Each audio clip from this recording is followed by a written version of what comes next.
Hello बच्चों, welcome to our channel unfold biology and I am Abhishek Aryan, your biology mentor. और जैसा कि आपको पता, अभी हमारा लेक्चर चल रहा था breathing and exchange of gases का। ठीक है, उसमें हमने बहुत 3 4 5 लेक्चर शायद मैंने कर लिए, मेरे को याद भी नहीं अभी तक कितने लेक्चर रिकॉर्ड हो गए। ठीक है, और अभी हम आ चुके हैं रेस्पिरेटरी वॉल्यूम एंड कैपेसिटीज के ऊपर। ठीक है, तो एक बहुत ही इंपॉर्टेंट टॉपिक होता है, इससे कई बार सवाल आते हैं, थोड़ी सी ट्रिकी है, बट एक बार अगर आपको ये सब ग्राफ के माध्यम से मैं आपको समझाऊंगा, और एक बार आपको चीजें अगर समझ आ जाती हैं तो बहुत ही आसान हो जाएगा ये टॉपिक। ठीक है, इससे पहले जो हमने टफ वाला पोर्शन था ऑलमोस्ट कर लिया, that was your exchange of O2 and CO2 वाला। ठीक है, तो O2 और CO2 वाला हमने पिछले लेक्चर में कर लिया था। ये देखो CO2 वाला है। ठीक है, ट्रांसपोर्ट ऑफ CO2 और ट्रांसपोर्ट ऑफ O2 भी हमने कर लिया था। ये सब कुछ क्या है, आपका ट्रांसपोर्ट ऑफ O2 है। ठीक है, तो ये सब करने के बाद, चूंकि ये अगर आप एनसीईआरटी देखोगे ना, तो उसमें ये लाइन पहले आ जाती है, मतलब ये वाली टॉपिक पहले आ जाती है। ठीक है, बट मैंने इसको थोड़ा सा लेट से रखा है, और आज के लेक्चर में बस मेरी कोशिश इतनी है कि ये वाला पार्ट समझ आ जाए आपको, और बहुत ही छोटी सी वीडियो होने वाली है। ठीक है, तो बहुत ही आराम से, बहुत ही बारीकी से एक एक चीज समझेंगे, एक एक चीज देखेंगे, और फिर by the end of this chapter, this topic, आपको हर एक सवाल आपके बनने लग जाएंगे, और हर एक कॉन्सेप्ट आपको क्लियर हो जाएगा। ठीक है, तो आइए शुरू करते हैं। जैसा कि टॉपिक आपका रेस्पिरेटरी वॉल्यूम्स एंड कैपेसिटीज, तो इसमें दो टर्म्स आती है ना, वॉल्यूम्स एंड कैपेसिटीज। ठीक है, तो देखो, जब आप सांस ले रहे हो, ठीक है, तो अभी नॉर्मल ब्रीदिंग होती है, कभी आप फोर्सफुल ब्रीदिंग करते हो। ठीक है, तो कितनी सांस है जो नॉर्मल एक्सचेंज होती है, मतलब जब ब्रीदिंग की प्रोसेस होती है, इसमें आपने क्या देखा था कि हम कर रहे थे breathe in and breathe out, हमने सांस लिया, हमने सांस छोड़ा। ठीक है, और हम बहुत सारी एक्टिविटीज करते हैं पूरे दिन। ठीक है, तो पूरे दिन हमारे सांस के ऊपर जो है ना ध्यान नहीं रहता, बट हमारी सांस जो है सो रेगुलर चल रही होती है, और वो फिक्स अमाउंट में उसकी वॉल्यूम होती है। ठीक है, बट कभी आप हैवी एक्सरसाइज कर रहे हो, या फिर कुछ व्यायाम कर रहे हो, कुछ योगा कर रहे हो, अनुलोम विलोम, इस तरह की चीजें कर रहे हो आप। ठीक है, तो उस समय आप थोड़ा सा कोशिश करते हो कि थोड़ी फोर्सफुल ब्रीदिंग हो। ठीक है, हमने सांस जोर से भरा ऐसे करके, फिर सांस बहुत जोर से फिर बाहर की तरफ फेंका। ठीक है, तो इस तरह की बहुत सारी एक्टिविटीज होते हैं, तो इससे रिलेटेड जो भी कॉन्सेप्ट है अपने पास, सब कुछ देखने वाले हैं। ठीक है, तो आइए देखते हैं, ग्राफ के माध्यम से दिखाते हैं आपको। ठीक है, पहली बात तो ये कि भैया, हेल्दी ह्यूमन जो ब्रीद करता है ना, हम जितने भी हेल्दी ह्यूमन बींग्स हैं, उनकी जो ब्रीदिंग रेट है ना, वो 12 से 16 टाइम्स पर मिनट होती है। हमने मतलब 12 से 16 टाइम्स जो है सांस लेते हैं और छोड़ते हैं। ठीक है, तो ये आपकी ब्रीदिंग रेट हो गई। एंड अभी आ जाओ आप, जो टेक्निकल टर्म है आपका उस पे। ठीक है, ये ग्राफ से पहले समझ लो, और एनसीईआरटी एक एक चीज आपको समझ आ जाएगी। ठीक है, मैं साथ के साथ उसको रिलेट कराता चलूंगा। तो बस इतनी सी चीजें एनसीईआरटी में इस टॉपिक से रिलेटेड देख रहे हो आप, यहाँ से लेकर यहाँ तक इतनी ही बात दी हुई है। अब चूंकि एनसीईआरटी में ग्राफ नहीं दी गई है, ठीक है, बट समझाने के लिए थोड़ा सा यार करना पड़ता है। ठीक है, आप देख लो, आप जहां भी पढ़े होगे, तो अगर अगर आप पढ़े होगे कभी, तो ग्राफिकल रिप्रेजेंटेशन बहुत ही आसान तरीका होता है इसको समझने के लिए। तो देखो, ये लाइन, ये जो बीच वाली आपको दिख रही है ना, ईसीजी की तरह वेव दिख रही होगी आपको, वेव है जस्ट, है ना, ईसीजी नहीं है, वेव है जस्ट। ठीक है, तो इसमें कुछ मार्किंग किए गए हैं, तो ये वाला मार्किंग देखो आप, ये जो अपर मार्किंग है एंड ये जो लोअर मार्किंग है, ठीक है, ये जो लाइन है इतने दूर, इसमें आपका हो रहा होता है नॉर्मल ब्रीदिंग। ठीक है, इसको हम कहते हैं vital, sorry, tidal volume, tidal volume. ठीक है, जिसमें आपने नॉर्मल ब्रीद इन किया, ब्रीद आउट किया, जो आपको पता भी नहीं चल रहा, जब आप फील भी नहीं कर पाओगे जब तक आपका ध्यान नहीं जा रहा। ठीक है, हम कुछ भी काम कर रहे हैं, वो हमारा normal breathe in breathe out हो रहा है। ठीक, तो ये जो वॉल्यूम है ना, मतलब वॉल्यूम, कितना वॉल्यूम हम कितना वॉल्यूम ऑफ एयर को अंदर ले रहे हैं, कितना वॉल्यूम ऑफ एयर को छोड़ रहे हैं, तो दैट इज योर 500 ml। ये आप देखो, इसी के साथ साथ मैंने यहाँ पर रिप्रेजेंटेशन भी कर रखा है कि इस वाले जोन का जो वॉल्यूम होगा, दैट इज योर 500 ml। तो हमें शुरुआत यहीं से करनी है। तो ये क्या हो गया आपका टाइडल, ये मैं क्या कर रहा हूँ, वाइट, सॉरी, टाइडल, हाँ, टाइडल वॉल्यूम, सॉरी यार, टाइडल वॉल्यूम। ठीक है, तो टाइडल वॉल्यूम यही होता है कि normal breath in and normal breath out जब करते हैं, और इसकी वॉल्यूम जो है सो 500 ml है। कब? एक ब्रीद इन, एक ब्रीदिंग के समय। ठीक है, जब आपने एक बार सांस लिया और एक बार सांस छोड़ा, तो उस समय आपने 500 ml सांस लिए, 500 ml सांस छोड़ दिए। इतनी बातें क्लियर है? तो यही चीज है आपकी। ठीक है, देखो, वॉल्यूम ऑफ एयर, ये टाइडल वॉल्यूम। ठीक है, कौन सी वाली? ये वाली, यहाँ पे ग्राफ में ये वाली। ठीक है, ये देखो वीटी जो लिखी है ना, वो एक्चुअली थोड़ा सा उसको उल्टा पढ़ लेना यार। ठीक है, टाइडल वॉल्यूम है। ठीक है, टी से टाइडल, वी से वॉल्यूम। तो देखो, टाइडल वॉल्यूम में क्या लिखा हुआ, वॉल्यूम ऑफ एयर इंस्पायर्ड और expired during a normal respiration. ठीक बात, नॉर्मल रेस्पिरेशन या ब्रीदिंग कह सकते हैं। इट इज अप्रॉक्स 500 ml, ठीक है। That is a healthy human can inspire और एक्सपायर अप्रोक्सीमेटली 6000 से 8000 ml पर मिनट, ठीक है। ये 500 ml, और इसमें कंफ्यूज नहीं होनी है आपको, 500 ml है एक ब्रीदिंग का, एक ब्रीदिंग का, ठीक है। एक बार हमने सांस लिया, एक बार सांस छोड़ा, तो that is 500 ml we are breathing in and breathing out in normal pace, ठीक है, नॉर्मल रेस्पिरेशन। ये हो गई। अब आप सोचो इस 500 को आप 12 से 16 टाइम्स कर रहे हो, कितने, एक मिनट के अंदर, है ना। एक मिनट के अंदर 12 से 16 टाइम्स हमारे रेस्पिरेशन की रेट है, ये वाली। तो अभी आप इसको 500 से मल्टीप्लाई करोगे ना, 500 से मल्टीप्लाई करोगे तो 12 को करोगे तो हो जाएगा कितना, 6000, है ना। 12 25 60, ठीक है, तो 6000 हो जाएगा। और 16 को करोगे 500 से इंटू 500, ठीक है, तो ये हो जाएगा कितना आपका 8000, ठीक है।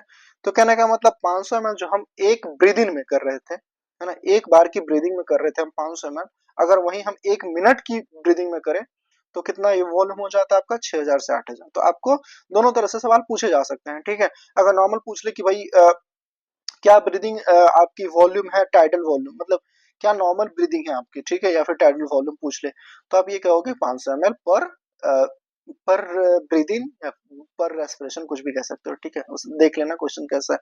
और अगर बस ये चीज आपको ध्यान रखनी है, अगर पर मिनट लगा देना तो आपको 12 या 16 से मल्टीप्लाई करनी है, ठीक है। तो ये चीज आपका रेंज में आ जाता है, ठीक है। अब चूंकि देखो हम सभी की फिजियोलॉजी थोड़ी सी डिफरेंट होती है ना, बॉडी की, क्या कहने का मतलब, कितनी कैपेसिटी है, कितनी आपकी स्टेमिना है दौड़ने की, भागने की, काम करने की, बहुत तरह पे डिपेंड होता है, कितने आप टॉल हो, है ना। जितनी मान लो कोई इंसान थोड़ा टॉल हो जाता है ना, लंबा ज्यादा होता है, तो उसकी वॉल्यूम भी थोड़ी बढ़ जाती है, ठीक है।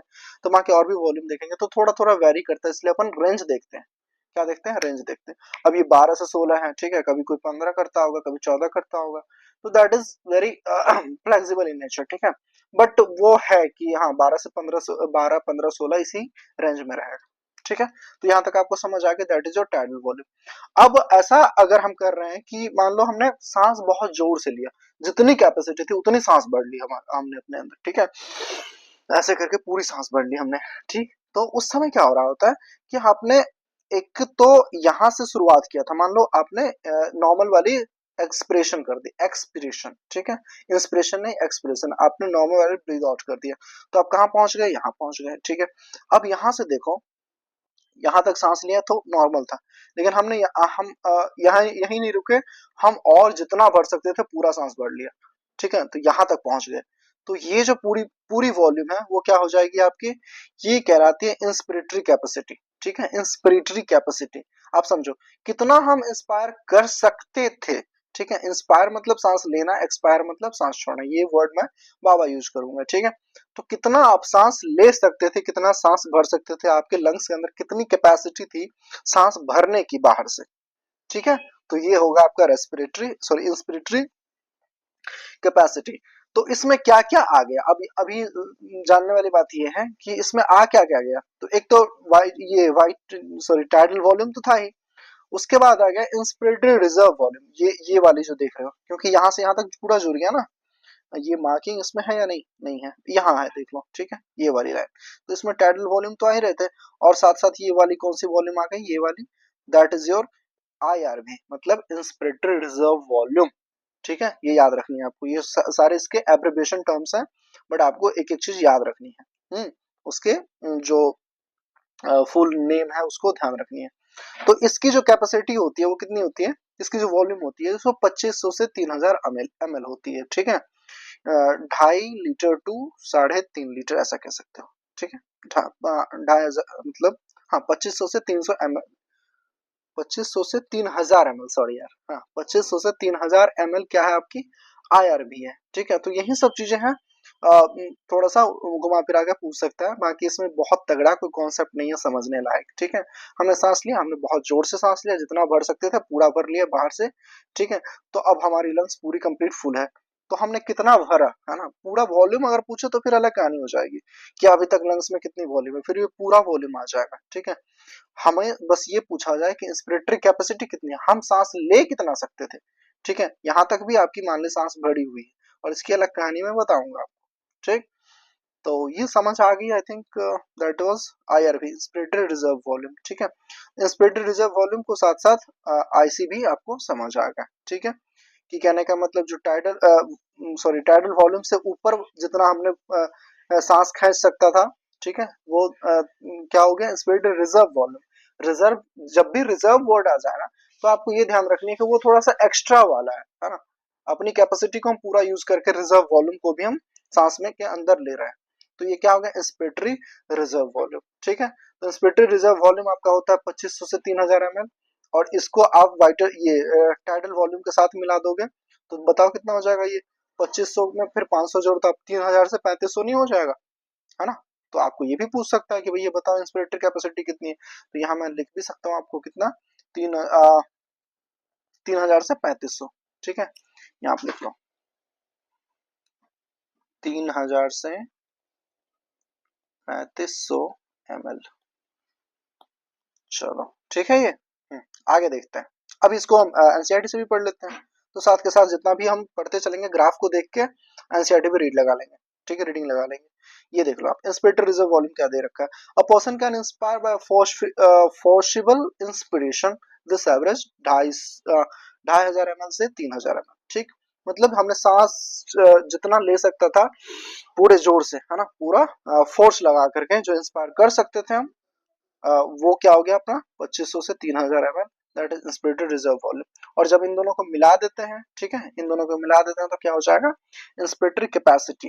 ये हमारी फुल कैपेसिटी हो गई, हम जितना सांस ले सकते थे। तो उसके अंदर ये नॉर्मल वाला भी और ये एक्स्ट्रा वाला भी। ठीक है, तो ये बातें क्लियर है। अभी देख लेते हैं अगर इसमें इंस्पिरेटरी कैपेसिटी भी लिखी हुई होगा तो। यहाँ देखो आप इस पे आ जाओ, इस पॉइंट पे आ जाओ। Total volume of air a person can inspire after normal expression. अब देखो इसमें कंफ्यूज नहीं होना, ये कह रहा है कि नॉर्मल एक्सप्रेशन, तो ये जो लाइन है ना आपकी, ये वाली लाइन, ये वाली लाइन भाई, ये है नॉर्मल एक्सप्रेशन की लाइन, है ना, क्योंकि इसी के बीच में नॉर्मल इंस्पिरेशन और एक्सप्रेशन चल रहा था ना। अभी आपने नॉर्मल वाला ब्रीथ आउट कर चुके हैं आप, ठीक है, नॉर्मली ब्रीथ आउट कर चुके हो तो आप यहाँ पहुंच गए। अब यहाँ से आपने पूरी जोर लगा दी सांस लेने के लिए, तो कितना वॉल्यूम आप अपने अंदर अटेन कर सकते थे, that is your inspiratory capacity. ठीक है, तो यही चीज इसमें लिखी हुई है, देख लेते हैं, लाइन पढ़ लेते हैं।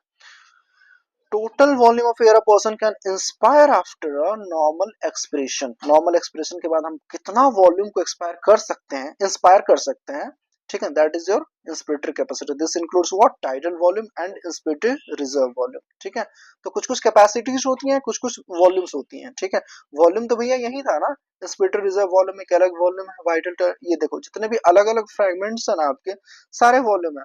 बट अगर किसी को जोड़ के, किसी को घटा के, इस तरह का कुछ पूछा जाए ना, तो वो कैपेसिटी बन जाती है आपकी। ठीक है, अब यहाँ देखो ये वाला टर्म देखो, इंस्पिरेटरी रिजर्व वॉल्यूम ये हो गया। ठीक है, और ये देखो वाइट टाइडल वॉल्यूम, ये वॉल्यूम की बात है। एक्सपिरेटरी रिजर्व वॉल्यूम, ये भी वॉल्यूम की बात है। और आरवी रिजर्व वॉल्यूम, तो जितने भी चार फ्रेगमेंट्स है ना, तो चार आपके वॉल्यूम हो गए, जितने भी आपको चार कंपार्टमेंट दिख रहे हैं।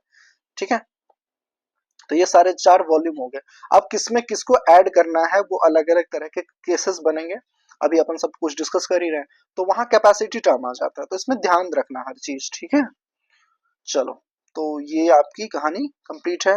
कौन सी, ये देख लेते हैं, टिक लगा लेते हैं अपन। ये हो गया, ये हो गया, और ये हो गया। क्लियर क्लियर, चलो अभी देखो, और इधर ये भी हो गया। अब एक्सपेक्टेड रिजर्व वॉल्यूम, हाँ वॉल्यूम ध्यान रखनी है आपको, 2500 से 3000 ml इंस्पेक्टेड रिजर्व वॉल्यूम था। कोई पूछे भैया कि ये इंस्पेक्टर कैपेसिटी कितनी हो जाएगी, तो ये ग्राफ आपको याद रहेगा ना, तो ये ग्राफ आपको याद रहने से सब कुछ समझ आ जाएगा, क्लियरली विजिबल हो जाएगा। तो आप सोचो ना, इंस्पेक्टर कैपेसिटी यहाँ से यहाँ तक था, यहाँ से यहाँ तक में कितने वॉल्यूम्स ऐड होने थे, तो ये और प्लस ये वाला। ठीक है, इसमें आपको ये ऐड कर दोगे, ये दोनों ऐड कर दोगे तो क्या मिल जाएगा, इंस्पिरेटरी कैपेसिटी मिल जाएगी आपको। ठीक, चलो अब देखो एक्सपिरेटरी रिजर्व वॉल्यूम क्या होता है। ठीक है, तो एक्सपिरेटरी रिजर्व वॉल्यूम से को पढ़ने से पहले अपन ये चीज देख लेते हैं, एक्सपिरेटरी कैपेसिटी। जैसे हमने इंस्पिरेटरी कैपेसिटी पढ़ा था ना, वैसे एक्सपिरेटरी कैपेसिटी। ठीक है, आपने क्या करा, नॉर्मली ब्रीथ इन कर लिया, नॉर्मल वाला सामने सांस लिया, ले लिया। ठीक है, अब आप ये सोचो कि आप कितना छोड़ सकते हो। ठीक है, अभी आपका नॉर्मल ब्रीथ इन के बाद कहाँ पहुंच गए, ये दो दो मार्किंग थोड़ा सा मैं लिख दे रहा हूँ, इसको ध्यान रखनी है आपको। ठीक है, कौन कौन सी मैं बताता हूँ। ये जो लाइन है आपकी वो क्या है, नॉर्मल ब्रीद इन की लाइन है, ब्रीद इन या फिर इनहेलेशन, इनहेलेशन, ठीक है। और ये वाली जो लाइन है आपकी वो क्या है, नॉर्मल ब्रीद आउट या फिर एक्सहेलेशन बोल लेंगे, ठीक है। चलो, तो ये आप देख रहे हो यहाँ पे। अब जब आपको क्या पढ़नी है, एक्सपिरेटरी कैपेसिटी पढ़नी है। एक्सपिरेटरी कैपेसिटी अगर पढ़नी है तो आप खुद सोचो, जैसे कि हम इंस्पिरेटरी कैपेसिटी में क्या देख रहे थे कि कितना सांस हम ले सकते हैं बाय द फोर्सिबल इंस्पिरेशन, ठीक है। जोर लगा के हम कितना सांस अंदर ले सकते हैं। अब आप ये सोचो कि जोर लगा के हम कितना सांस बाहर छोड़ सकते हैं, ठीक है। बहुत सारे ऐसी योगा होती है ना जिसमें आपको बोला जाता है कि पूरा सांस छोड़ो ऐसे, ठीक है, ऐसे ऐसे करके पूरा सांस छोड़ना होता है, ठीक है। तो जब आप पूरा सांस अपने फोर्स लगा करके पूरा सांस छोड़ दिया, है ना, तो वहां आप कितना सांस छोड़ते हो, आप कहाँ पहुंचते हो, ये कहानी है अब, ठीक है। तो आपने पूरा एक बार नॉर्मल ब्रीदिंग करा था, ठीक है, नॉर्मली ब्रीद इन करा था, इस पॉइंट पे थे आप। अब इस पॉइंट से आप देखो यहाँ तक तो आप नॉर्मली छोड़ रहे थे ही जब आप नॉर्मल एक्सहेलेशन कर रहे थे, बट आपको थोड़ा सा फोर्सफुल लगाना, मतलब जोर लगाना है, तो आप ये वाला वॉल्यूम भी जो है ना वो भी छोड़ पाओगे, ठीक है, वो भी आप वॉल्यूम को एक्सपायर कर पाओगे। ठीक है, तो इसको हम क्या कह देंगे, एक्सपिरेटरी कैपेसिटी। अब एक्सपायर हमने क्या करा, नॉर्मल के अलावा क्या एक्सपायर करा, तो वो हो जाएगा आपका एक्सपिरेटरी रिजर्व वॉल्यूम, ठीक है। पहले कैपेसिटी फिर वॉल्यूम को समझनी है। तो यही कहने का मतलब है कि जब हम नॉर्मली काम कर रहे थे, ठीक है, तो यहाँ ये वाला चल रहा था। फिर अगर कोई कहे कि नॉर्मल ब्रीद इन एक बार आप कर लो, एक बार क्या कर लो आप, नॉर्मल ब्रीद इन कर लो, ठीक है, नॉर्मल ब्रीद इन कर लो, उसके बाद आप देखो कितना सांस छोड़ सकते हो, तो पूरा जोर लगा दो सांस छोड़ने में। तो जो आप सांस आप छोड़ पाओगे ना जितना, that is your expiratory capacity, that is your expiratory capacity, एक बात। दूसरी बात, इसमें क्या क्या आ गया, एक तो आपने 500 ml जो टाइडल वॉल्यूम था उसको छोड़ दिया, जो आप नॉर्मली भी छोड़ते थे। जोर लगाने के बाद आपको कितना छोड़ना पड़ा, ठीक है, तो ये हो जाएगा आपका कितना, 1000 से 1100 ml, ठीक है। ये बातें क्लियर हो गई। जहां तक आईआरबी की बात थी तो वो 2500 से 3000 ml था, है ना, 2500 से 3000 ml था।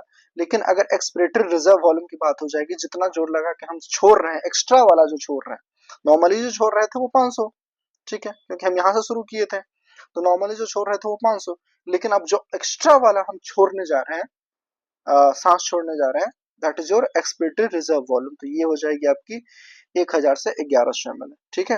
तो जितने भी फ्रैगमेंट्स बंटे हुए हैं ना वो सारे वॉल्यूम के हैं। और वहीं जो मैं कैपेसिटी की बात कर रहा हूँ, तो ये देखो इसमें ये दोनों ऐड हो गए। इंस्पिरेटरी कैपेसिटी की बात कर रहे थे तो इसमें ये और ये वाला टर्म ऐड हो रहा था, यहाँ से यहाँ तक, है कि नहीं। तो ये चीज आपको समझनी है, ठीक है। अब दोनों पढ़ लें एक बार, चलो, एक्सपिरेटरी रिजर्व वॉल्यूम और क्या पढ़नी है, एक्सपिरेटरी कैपेसिटी पढ़नी है। तो ये देखो, person can expire by forceful expiration, this is average 1000 से 1100 ml, क्लियर है यहाँ तक, ठीक है। हम कितना एक्स्ट्रा छोड़े, है ना, एक्स्ट्रा छोड़े, that is your expiratory reserve volume. Reserve मतलब एक्स्ट्रा, रिजर्व मतलब एक्स्ट्रा, मैं लिख देता हूँ आपको, जहां भी रिजर्व दिखे, रिजर्व मतलब एक्स्ट्रा, ठीक है। हाँ, चलो ठीक है, तो ये एक्सपिरेटरी रिजर्व वॉल्यूम हो गई। एंड देन फिर देख लेते हैं एक्सपिरेटरी कैपेसिटी, देख लेते हैं, ये तो हो गया ना। Total volume of air a person can expire after normal inspiration, ये देखो कहाँ से ले रहा है, ये नॉर्मल इंस्पिरेशन से ले रहा है, ठीक है। नॉर्मल इंस्पिरेशन से मतलब इस पॉइंट से ले रहा है, इस पॉइंट से ले रहा है ना। तो इस पॉइंट से अगर बात करेगा तो कितना हम छोड़ सकते थे, तो पूरा तो कैपेसिटी तो हमारी इतनी थी, लेकिन नॉर्मली भी हम इतना छोड़ रहे थे ना, तो एक्स्ट्रा कितना छोड़ा, एक्स्ट्रा छोड़ा expiratory reserve volume, that is 1000 से 1100 ml, ठीक है। तो मैं जितने बार रिपीट कर रहा हूँ उतना बार आपको याद होएगी, ठीक है। तो ऐसे ही आप भी एक बार खुद से ग्राफ बनाना, सारे इंडिकेशंस इसमें खुद से देना, तो आपको फिर बेटर अंडरस्टूड हो जाएगा। फिर एनसीईआरटी की लाइन से एक बार पढ़ोगे, सारी चीजें आपकी क्लियर हो जाएगी। और ये ग्राफ अपने नोट्स में जरूर मेंशन करना, जिस तरह से मैंने बनाया होगा, ठीक है। तो ये एकदम एंश्योर करो आप, ठीक है, ये देख लो आप। हाँ, ठीक है, नॉर्मल इंस्पिरेशन के बाद आपने कितनी वॉल्यूम को एक्सपायर कर दिया, that is your expiratory volume. This includes what, tidal volume plus expiratory reserve volume, ठीक है। तो उसमें क्या हो जाएगा आपका, tidal volume and your expiratory reserve volume. तो आपकी देखो, मैं ग्राफ के साथ साथ देखो, ग्राफ पढ़ा देना आसान था, बट आपको ये क्लियरेंस हो जाएगी जो मैं पढ़ा रहा हूँ, रिलेट कर पा रहे हो कि नहीं आप, ठीक है। एनसीईआरटी तो आपको पढ़नी है, तो सारी चीज मैंने उठा के ले आया यहाँ पे। ठीक है, चलो देखो ये हो गया। अब देखते हैं क्या है, अब क्या रह गया, ये 3 2 5 पॉइंट्स हो गए आपके। अब रेजिडुअल वॉल्यूम पढ़नी है। एक चीज ऐसा होता है कि जो आप ना कितना भी जोड़ लगा लो, कुछ वॉल्यूम्स ऐसे होते हैं, एक वॉल्यूम ऐसा होता है ना, आप कितना भी जोर लगा लो, कितना भी जोर लगा लो, आप वो वॉल्यूम नहीं निकाल पाओगे अपने लंग्स से। ठीक है, and that is your residual volume, that is what, that is your residual volume, residual volume. ठीक है, रेजिडुअल वॉल्यूम। ठीक है, वो पहली बार जब बच्चा जन्म लेता है ना, तो एक बार वो जो सांस लेता है, पहली बार जो सांस लेता है वो उसके अंदर ही रह जाता है। ठीक है, उसके पीछे का फैक्ट ये है। तो एक बार जब उसने सांस लिया तो वो उतनी रह गई, एक बार मेंटेन हो गई। अब उसके ऊपर फिर वो normal breathe in normal breathe out करता रहेगा। ठीक है, तो ये कहानी है आपकी। तो ये जो रेस्पिरेटरी सॉरी रेजिडुअल वॉल्यूम है क्या है इतने, 1100 से 1200 में। ठीक है, 1100 से भाई 1200 है। ठीक है, यहाँ देखो 1000 से 1100 आप आ गए, याद करने का भी एक तरीका मिल गया आपको। 1000 से 1100 आ गए, अब 1100 से 1200 पे आ जाएंगे। ठीक है, और ऊपर में तो 2500 से 3000 ही ध्यान रखनी है। और आप ना कभी भी कैपेसिटी मत याद रखना। आप कैपेसिटी याद रखोगे तो फिर मुश्किल हो जाएगी आपके लिए। बहुत सारे कैपेसिटीज हैं, वो फिर थोड़ा सा डिसअलाइनमेंट हो जाएगा, कहाँ क्या था नहीं था, कंफ्यूजन हो जाएंगे। तो आप वॉल्यूम्स याद रखो। ठीक है, ये क्या थी आपके, ईआरवी थे, एक्सपेक्टेड रिजर्व वॉल्यूम। ये क्या थी, रेजिडुअल वॉल्यूम। ये क्या थी, वाइटल टाइडल वॉल्यूम। और ये क्या थी, expected reserve, inspiratory reserve volume. ठीक, तो जब भी आप वॉल्यूम ध्यान रखोगे और कैपेसिटी की आप ना लॉजिक ध्यान रखो। ठीक है, जैसे कि मैंने कहा कि इंस्पिरेटरी कैपेसिटी, कैपेसिटी मतलब कितना ले सकते हो तुम। ठीक है, कितना ले सकते हो, कितना सांस ले सकते हो, कितना छोड़ सकते हो, that is your expected capacity. तो इंस्पिरेटरी कैपेसिटी जहां भी कहे तो टाइडल वॉल्यूम तो ऐड करनी ही करनी है, साथ में क्या कर देनी, आईआर भी ऐड कर देनी है। जहां कहे एक्सपिरेटरी कैपेसिटी तो टाइडल वॉल्यूम तो आएगा ही आएगा, उसके साथ क्या आ जाएगा, एक्सपिरेटरी रिजर्व वॉल्यूम भी आ जाएगा। ठीक है, तो बहुत सिंपल है यार। ठीक है, बहुत सिंपल है, इसको आप बहुत ज्यादा उसमें ये घुसना मत। ठीक है, जितना कहा जा रहा है उतना ध्यान रखो और बहुत आसानी से याद हो जाएगा। ठीक है, अब देखो रेजिडुअल वॉल्यूम भी हो गया। अब देख लेते क्या ये मैंने जो बताया वो चीज मैच कर रही है कि नहीं। Volume of air remain in the lungs even after a forcible expression. ठीक है, कहने का मतलब कितना भी जोर लगा लो वो वॉल्यूम नहीं निकल सकती आपके लंग्स से। दिस इज एवरेज 1100 से 1200। ठीक, by adding up a few respiratory volumes described above, one can derive various pulmonary capacities which can be used in the clinical diagnosis. ठीक है, तो ये तो आपके सारे वॉल्यूम्स हो गए, 1 2 3 4, मैंने बताया था 4 तरह के वॉल्यूम, जितने फ्रैगमेंट्स इसमें दिख रहे हैं आपको, जितने कॉलम दिख रहे हैं, ये सारे चारों वॉल्यूम्स है अलग अलग से। अगर वहीं आप किसी को किसी के साथ ऐड करके अलग तरीके के सिनेरियोस बनाते हो तो वहां क्या आ जाएगी, कैपेसिटी जो कि कुछ क्लिनिकल डायग्नोसिस में यूज होती है। तो यही लिखा हुआ, by adding up a few respiratory volumes, कुछ कुछ को ऐसे ऐड करके आप क्या कर सकते हो, बहुत तरह की वेरियस पल्मोनरी कैपेसिटीज बनाते हो, that is used in clinical diagnosis. ठीक है, तो ये रेसिडुअल वॉल्यूम आपको समझ आ गई होगी आई होप। ठीक है, और ये कितनी थी, 1100 से 1200। और ध्यान रखने के लिए क्या बताया था मैंने, 500 ये रख लो, फिर आप 11, फिर आप 1000 पे आ जाओ, और फिर उसमें 100 के डिफरेंस ले 100 का रेंज लेके चलो। तो 1000 से 1100, देन 1100 से 1200। ठीक है, ये देखो एनसीईआरटी की लाइन है सारी। 2500 से 3000 ये हो गया, 1000 से 1100 ये हो गया, रेजिडुअल वॉल्यूम 1100 से 1200 हो गया। ठीक है, तो ये सब देख रहे हो आप, सब कुछ लिखी हुई है ना।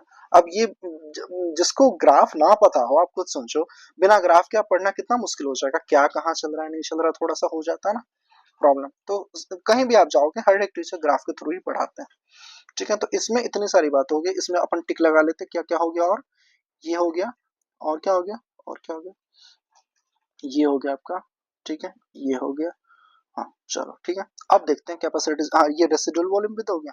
ठीक है, मैं सबको जब मैं पढ़ा दूंगा तो सब सारी चीजें क्लीन कर दूंगा। ठीक है, आपको देखने के लिए। चलो ठीक है, देख लेते हो और क्या क्या है, क्या पहले टर्म्स यहाँ से उठाते हैं। वाइटल कैपेसिटी, ओके, देखो वाइटल कैपेसिटी क्या हो गई, एक बार पढ़ लेते हैं पहले। The maximum volume of air a person can breathe in after forceful expression, ये टर्म है आपकी सबसे पकड़ने वाली। फोर्सफुल एक्सप्रेशन एक बार आप कर लो, उसके बाद कितना वॉल्यूम आप इनहेल कर पाते हो, दैट इज ब्रीथ इन, है ना, कितना वॉल्यूम आप, मैक्सिमम कितना वॉल्यूम आप इनहेल कर पाते हो आफ्टर फोर्स्ड एक्सप्रेशन। पूरा जोर लगा के एक बार निकाल दो, फिर पूरा जोर लगा के आप कितना भर सकते हो, that is your vital capacity. आप देखते हैं इसमें क्या क्या आएगा, खुद आपको दिखने को मिल जाएगा। मैं कह रहा हूं कि पहले आप पूरी सांस छोड़ दो, जोर लगा के छोड़ दो। तो जोर लगा के आपने पूरी सांस छोड़ दी तो आप कहाँ आ गए, यहाँ नहीं आ गए, यहाँ नहीं आ गए, यहाँ। बताओ आप। ठीक है, ये जो आप फोर्सिबल एक्सप्रेशन कर रहे थे उसमें एक्सपिरेटरी कैपेसिटी पूरी यूज कर ली, तो यहाँ आ गए ना आप, यहाँ आ गए। तो आप सोचो यहाँ से लेकर के आप कितना एक्स्ट्रा वॉल्यूम को आप गेन कर सकते हो, इंस्पायर कर सकते हो। तो ये देखो, पहले तो आप यहाँ जाओगे, ठीक है, इस पॉइंट पे जाओगे, फिर टाइडल वॉल्यूम को भी ले लोगे। चलो अब नॉर्मल पे आ गए, ठीक है, अब नॉर्मल पे आ गए। अब नॉर्मल पे नहीं रुकना, हमें कितना पूरा जोर लगाना, तो पूरा जोर लगाते लगाते यहाँ चलेगा। तो एक बंदा पूरा एक्सपायर करके मैं पूरा सांस छोड़ दूं, ऐसे पूरा सांस छोड़ दिया ठीक है, अब मैं कितना और सांस ले सकता हूँ, एक तो नॉर्मल हो गया नहीं, ठीक है तो ये चीज हो गई आपकी वाइटल कैपेसिटी। ठीक है, तो वाइटल कैपेसिटी आपने लैंग्वेज भी पढ़ ली, that is the maximum volume of air a person can breathe in after forced expiration. After forced expiration, the key point is this forced expiration. This includes what, अब देख लेते क्या क्या include है इसके अंदर, क्या क्या आ गया आप खुद नहीं बता सकते मुझे। एक तो टाइडल वॉल्यूम आ जाएगा बीच वाला, फिर ईआरबी आ जाएगा एंड देन आईआरबी भी आ जाएगा। ठीक है, तो वाइटल कैपेसिटी, ये चीजें आप थोड़ा सा देख लेना। हाँ, और जब आप मैं ये सजेस्ट करूंगा कि एक बार आप जरूर खुद से ग्राफ बनाएं, सारे मार्किंग उसमें खुद करें और फिर जाकर के मैच करें कहाँ क्या दिक्कत होगी। एक बार सॉरी, एक बार अगर आपने ये काम कर लिया ना तो फिर आपको पूरा दोबारा देखने की जरूरत नहीं पड़ेगी इसको। ठीक है, बहुत ही आसान हो जाएगा, बहुत हलवा हो जाएगा ये। ठीक है, तो ये ध्यान रखनी है आपको, it includes what, ERB plus TB plus IRB. ठीक है, तो मैं चाहो तो मैं लिख भी देता हूँ आपको। ठीक है, vital capacity is equal to यहाँ लिखते क्या, vital capacity is equal to tidal volume plus inspiratory reserve volume plus expiratory reserve volume. ठीक है, तो ये आपकी होगी वाइटल कैपेसिटीज। ठीक है, अब इसका वॉल्यूम पूछ लेगा तो क्या करोगे, आप याद करने जाओगे नहीं ना, आप खुद सोचो क्या करोगे आप। इस ये कितना हो गया आपका, ये तो 500 हो गया, ये वाला पॉइंट तो 500 हो गया। आईआरबी कितनी होगी 2500 से 3000, और ईआरबी कितनी हो गई 1000 से 1100। तो आप सारे को ऐड कर दो, जितनी वॉल्यूम होगी तो वेटल कैपेसिटी आपको याद करनी है। अगर वॉल्यूम के टर्म्स में बात करें तो that is just your volume. ठीक है, जितने भी चार चार तरह के वॉल्यूम मैंने बताया, चारों वॉल्यूम याद रख लो। और उसके बाद इस सबको बस थोड़ा सा रिलेट करना सीखो। इंस्पिरेटरी कैपेसिटी क्या थी, तो आपने इन दोनों को जोड़ दिया। एक्सपिरेटरी कैपेसिटी क्या थी, तो आपने इन दोनों को जोड़ दिया। वाइटल कैपेसिटी पूछ ले तो फिर आपने इन तीनों को जोड़ दिया, है ना। रेजिडुअल वॉल्यूम एक अलग चीज है। ठीक है, तो थोड़ा सा हाँ, हालांकि वॉल्यूम तो आता ही है, इसके साथ कोई कैपेसिटी जुड़ी है कि नहीं देख लेते हैं। ठीक है, तो ये इतनी बातें हो गई आपकी। यही कह रहा है, और the maximum volume of air person can breathe out after forcible expiration inspiration. हाँ, और इसी चीज को आप ऐसे भी कह सकते हो। हाँ, बहुत अच्छी पॉइंट है कि या तो आपने कहा कि यहाँ पर आकर के हमने पूरी पूरी एक्सप्रेशन कर ली, फोर्सफुल फोर्सफुल एक्सप्रेशन कर ली, पूरी जोर लगा के सांस छोड़ दी, फिर हमने देखा कि कितना सांस हम ले सकते थे। अब आप यहाँ पे आ जाओ, पूरा सांस ले लिया, ठीक है, पूरी जितनी बढ़ सकती थी लंग्स आपने पूरी भर ली। अब मैं कह रहा हूँ कि पूरा जोर लगा के छोड़ दो, पूरा जोर लगा के छोड़ दो। पहले तो आप यहाँ तक छोड़ोगे, फिर नॉर्मल पे आओगे, फिर इसको भी आओगे, तो फिर नॉर्मल ब्रीथ आउट पे आ जाओगे। अब अब आपको लगेगा कि अब और कितनी सांस छोड़नी है, तो नहीं, आपके पास कुछ और पड़ी हुई है, that is your expiratory reserve वाला, आप उसको भी छोड़ो। आप यहाँ तक पहुंच गए, क्योंकि ये तो आप छोड़ नहीं सकते, ये तो आप निकाल नहीं सकते। तो कहने का मतलब है कि after attaining your force maximum inspiration capacity, ठीक है, यहाँ तक आप पहुंच गए, उसके बाद आप फोर्सफुल एक्सप्रेशन करके जितनी वॉल्यूम छोड़ पाओगे वो, या फिर यूं कह लो कि पूरा फोर्सफुल एक्सप्रेशन करके वॉल्यूम छोड़ करके जितना मैक्सिमम वॉल्यूम आप गेन कर पाओगे, आप इनहेल कर पाओगे, that is your vital capacity. ठीक है, तो इसको आप इस पॉइंट से देखोगे तो ऐसे आप ये करो, फिर ये करो, फिर ये करो। अगर पूरा इनहेल कर लिया तो फिर आप पहले ये छोड़ो एंड देन ये छोड़ो। ठीक है, तो वाइटल कैपेसिटी कैसे भी पढ़ो ये मैटर नहीं करता, बस इसके अंदर कौन कौन से कैपेसिटीज आ जाएंगे दैट इज योर इम्पोर्टेंट। ठीक है, तो आईआरबी आ जाएगा, वीसी ये वाइटल टाइडल वॉल्यूम आ जाएगा एंड ईआरबी आ जाएगा। ठीक है, आई होप यहाँ तक क्लियर है सब कुछ। और जिसको भी कंफ्यूजन हो दोबारा से वीडियो को बैक करके देख लेना। ठीक है, आई एम श्योर आपको क्लियर हो जाएगी। ठीक, चलो, दो पॉइंट और रह गया आपका, that is a functional residual volume. तो पहले देख लेते क्या ले, सॉरी, फंक्शनल रेसिडुअल कैपेसिटी पढ़ो आप। सो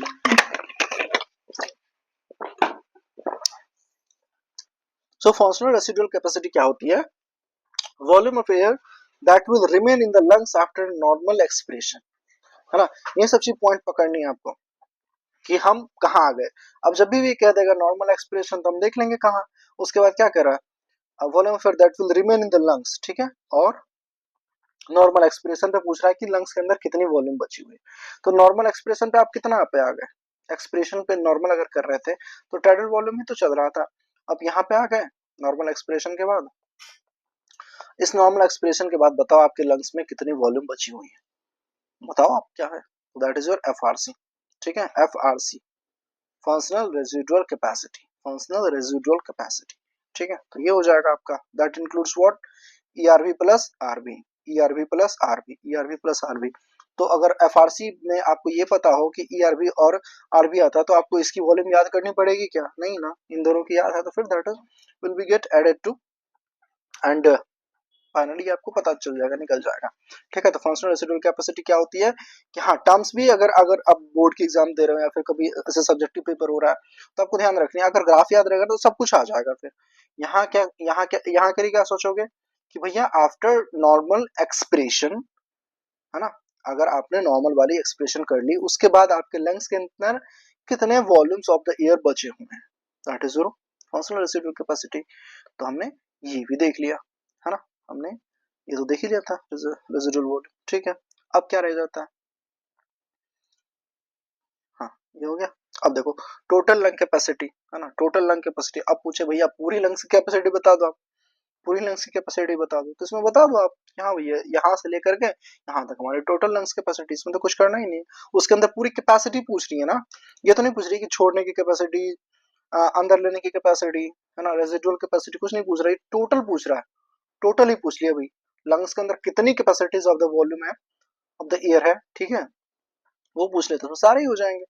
तो आपको सारे में मतलब क्या रखना है, आईआरबी, आप सारे वॉल्यूम को ऐड कर दो सिंपली। कैपेसिटीज के अंदर हमेशा वॉल्यूम्स ऐड होती हैं, एक कैपेसिटीज के अंदर दूसरी कैपेसिटीज नहीं ऐड करनी।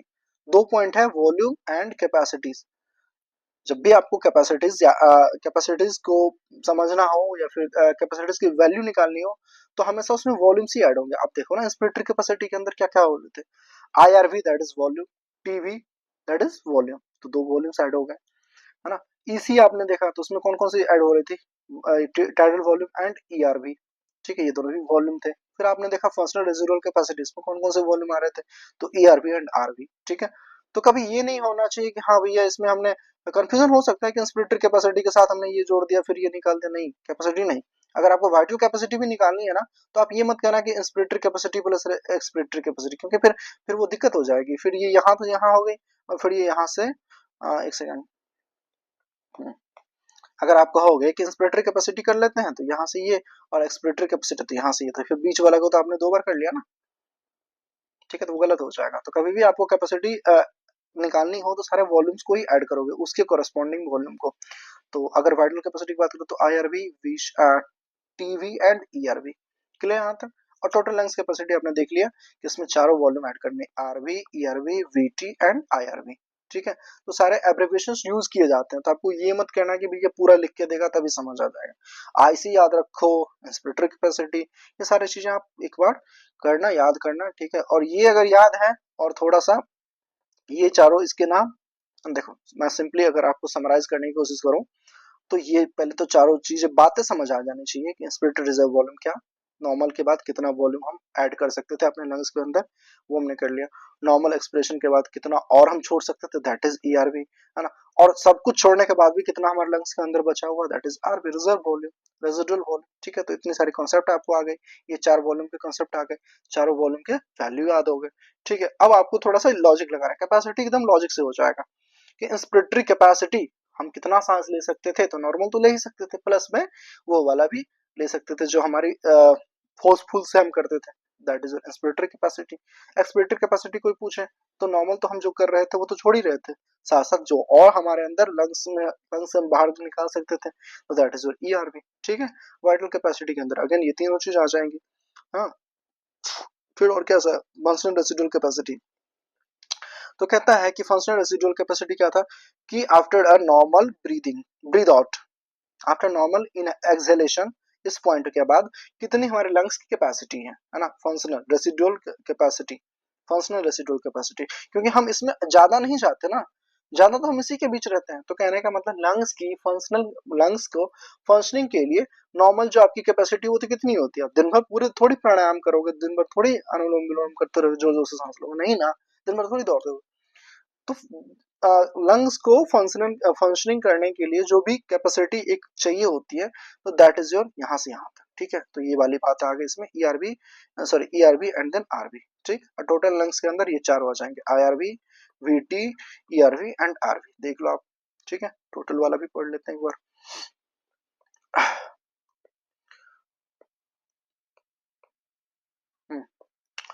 The total volume of the air accommodated in the lungs at the end of the forced inspiration, forced inspiration,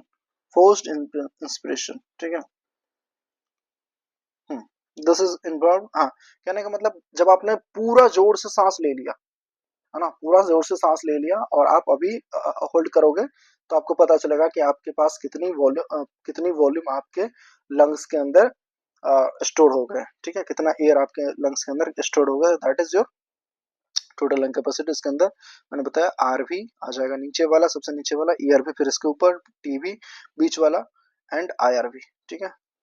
और इसको और तरीके से ऐड किया जा सकता है, that is your vital capacity plus residual volume, एक बार ये देख लो, है ना, vital capacity plus residual volume, सही बात है, हाँ, ये भी हो जाएगा।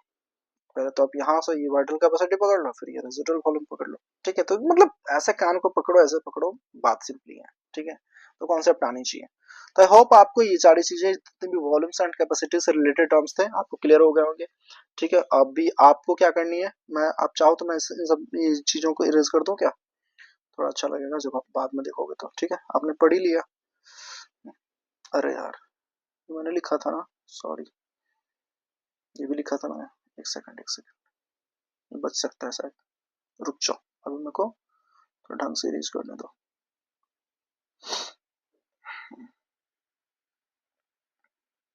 सेकंड कुछ और भी था, नहीं इरेज करनी चाहिए, नहीं इरेज करनी चाहिए, ठीक है। कुछ कुछ बातें हैं आपके काम की है, चलो भाई, ठीक है। तो बहुत ही छोटा सा लेक्चर था अपना, और आई होप आपको सारी चीजें क्लियर हो गई होगी।